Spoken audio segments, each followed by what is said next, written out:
Ya, sepertinya emas harus menunggu sampai data inflasi nanti malam dirilis, karena sampai saat ini saya melihat kenaikan pun masih segan dan juga agak relatif tertahan ya. Area 40-an jelas saking kuatnya dia mengalami rejection sebanyak 2 kali, tapi kita akan lihat nanti malam apakah itu akan diuji lalu kemudian tebus atau justru akan kembali tertekan turun. Di sisi lain, dampak dari pertemuan Amerika dan China sepertinya sudah mulai berangsur berkurang. Bahkan ya seperti biasa, kemarin kita sudah melihat dari sisi supportnya yang relatif lebih kuat. Tapi kira-kira apakah ini akan terjadi kenaikan atau justru tembus ke bawah? Ini yang akan kita bahas. Oke, teman-teman lihat di sini posisi dari US Treasury Yield yang ternyata ditutup dengan penurunan ya. Kemarin dia sempat turun tapi reject lalu kemudian dia naik, tapi naiknya juga tidak lebih tinggi. Oke, untuk sementara waktu kalau saya sampaikan ini teknikalnya, teorinya harusnya akan terjadi pembalikan ke atas karena berhubungan dengan hammer. Karena dia turun lalu kemudian reject ke atas kembali. Tapi kalau lihat dari pola yang sebelumnya yaitu bearish, maka apa yang terjadi kemarin ataupun yang kita sebut dengan hammer ini belum tentu akan menjadi sinyal pembalikan ke atas.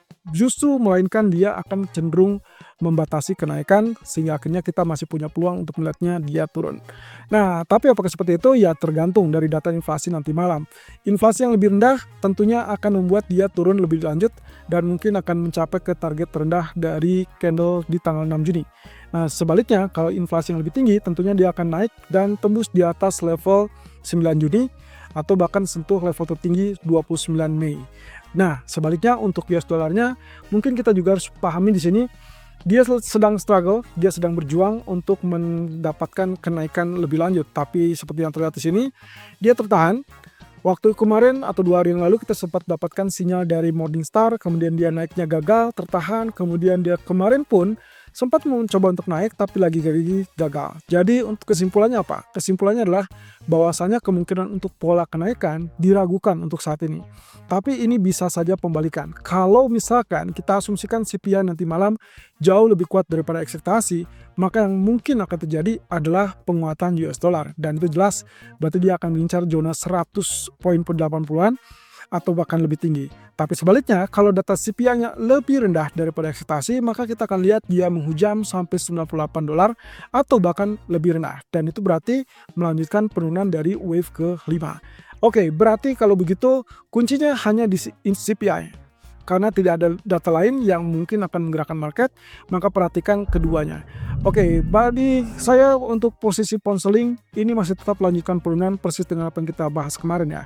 Posisinya kan kemarin itu kita sempat lihat ini rising wedge, kemudian dia breakout, kemudian dia sempat katakanlah untuk retest resisten dan akhirnya dia turun kembali. Dan kalau lihat dari seperti ini, berarti lanjutan penurunan itu kurang lebih akan mencapai 1.3420 ya. Jadi kita asumsikan dia masih tetap turun. Kalaupun terjadi pembalikan, maka hanya 2 kemungkinannya. Yang pertama adalah dia gagal tembus 1.3420 sehingga akhirnya dia rebound, atau diperkuat lagi dengan data CPI Amerika yang katakanlah misalkan itu bisa menekan US dollar. Ya, ataupun misalkan data yang lebih rendah. Intinya adalah kita mencari alasan supaya dia berbalik naik. Berarti kita butuhkan pelemahan US dollar karena satu sisi tidak ada data ekonomi dari Inggris yang bisa memperkuat dia atau membalikan dia ke atas. Melainkan justru yang lebih parah lagi, kalau sampai 1.3420 ditebus, maka hati-hati dia akan lanjutkan penurunan persis dengan skema ataupun pola yang dicurigai sebagai double top yang ada di grafik daily. So, kebutuhan kita adalah terkait dengan double top tersebut harus confirm atau ingin confirm berarti kita harus melihat penembusan di bawah 1.3420 yang mana itu adalah neckline dari potensi yang kita curigai sebagai double top. Tapi hati-hati ya, untuk nanti malam bisa saja semua berubah kalau misalkan US dollar berbalik turun dengan sangat cepat. Nah, sebaliknya untuk crude oil, kenapa kita memutuskan kembali lakukan sell atau mencari sell? Ingat yang kemarin kita sempat bahas di technical, bahkan di hari Senin pun saya ingatkan bahwa kita masih meraju kepada area ini. Dan Anda bisa lihat di sini ya, kenaikan kemarin sempat sentuh 66 dan coba lihat 61,8% di 65.69. Tentunya ini tidak atau gagal ditembus ya. Karena posisinya walaupun dia kemarin sempat sampai ke 66, buktinya adalah dia ditutupnya adalah tetap di bawah 61,8%. That means rejection, strong rejection, sehingga akhirnya untuk hari ini kita incar kembali zona sell. Nah, kalau misalkan kita lihat dari grafik keempatnya, mungkin kita masih tetap melihat ini masih cukup kuat untuk melakukan, mengingat setelah sebelumnya dia tembus dari level resisten, pola yang kita sebut dengan megaphone, Tapi kenaikannya tertahan di sini, otomatis yang kita lihat di sini adalah sebagai pullback. Kalau itu betul-betul pullback, maka yang seharusnya terjadi adalah kenaikan masih bisa berlanjut.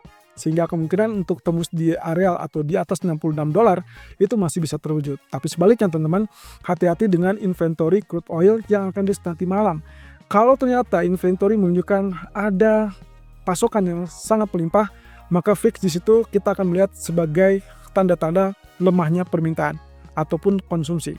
Sehingga yang paling memungkinkan untuk terjadi adalah rejection atas, kemudian dia akan berbalik turun. Either itu sebagai double top atau mungkin zigzag penurunan lebih lanjut dan akhirnya membatalkan pola megaphone yang kemarin sempat confirm. Nah, Anda hanya bisa strategi atau ubah strategi menjadi buy kalau dia tembus 66.25. Selama dia tidak tembus, maka Anda tetap prepare sell. Untuk XAU atau gold, Anda bisa lihat di sini, kita kemarin sudah bahas terkait dengan potensi yang terjadi selama pergerakan itu masih dilingkupi dengan areal box atas dan juga areal box bawah. Oke, dari definisi itu, Anda bisa lihat setiap pergerakan yang terjadi kemarin, ada pertama, dia sempat naik di atas 3332, lalu kemudian tertahan di level 3340-an. Yang kedua kemarin adalah dia sempat naik sampai 3349, kemudian dibatal lagi dan akhirnya turun kembali di bawah 332. Oke, yang perlu diperhatikan juga, bagian bawah, sejak dia turun di ke 3293, belum pernah lagi turun di bawah 3293, karena yang sempat terjadi adalah 3301. Bahkan, saat terjadi pengumuman terkait dengan hasil pertemuan putaran kedua di hari kedua Selasa kemarin, ternyata emas pun hanya turun sampai 3317. Yang artinya, berarti kita masih melihat confirm bahwa kenaikan masih bisa terjadi. Seperti yang terjadi saat sesi Asia ini. Nah, catatannya gini teman-teman. Kalau kita pastikan dari apa yang terjadi saat ini, mungkin kita firm bahwa dia masih tetap bullish. Anda bisa incar buy lagi, walaupun dia terjadi penurunan ke 332 ataupun 3330. Dengan asumsi bahwa target dia hanya mencapai 3348 ataupun 3350-an. Nah, tapi yang perlu kita lakukan di sini adalah kita butuh konfirmasi dari pola yang kita sempat singgung. Ini adalah sebagai double bottom. Ingat, karena dia miring, maka neckline-nya pun miring dan kemarin rejection. Jadi bagi saya, kita tidak lagi melihatnya sebagai double bottom, tapi melainkan potensi sebaliknya dari triple bottom. Tapi, lagi-lagi, posisi ini juga masih butuh konfirmasi, yaitu penembusan dari neckline, yang kita perkirakan semakin tinggi, dan neckline untuk saat ini akan berada di kisaran 3359 ataupun 3352. Kalau ini tembus, teman-teman, Anda boleh pertahankan posisi buy Anda dengan target 3363 ataupun bahkan lanjut ke 3380-an. Ini dengan catatan jika CPI itu ditulis dengan angka yang lebih rendah daripada ekspektasi. Sebaliknya, Anda harus prepare untuk sell kalau pertama dia tidak tembus 3350, dia langsung berbalik turun dan bahkan turun di bawah 3330. Anda boleh pertahankan lagi sellnya kalau dia turun di bawah 3310 ataupun 3312. Karena posisi ini berarti mencerminkan terkait dengan areal bearish flag yang masih bisa membayangi, dan ini akan didukung jika CPI-nya itu jauh lebih tinggi daripada ekspektasi.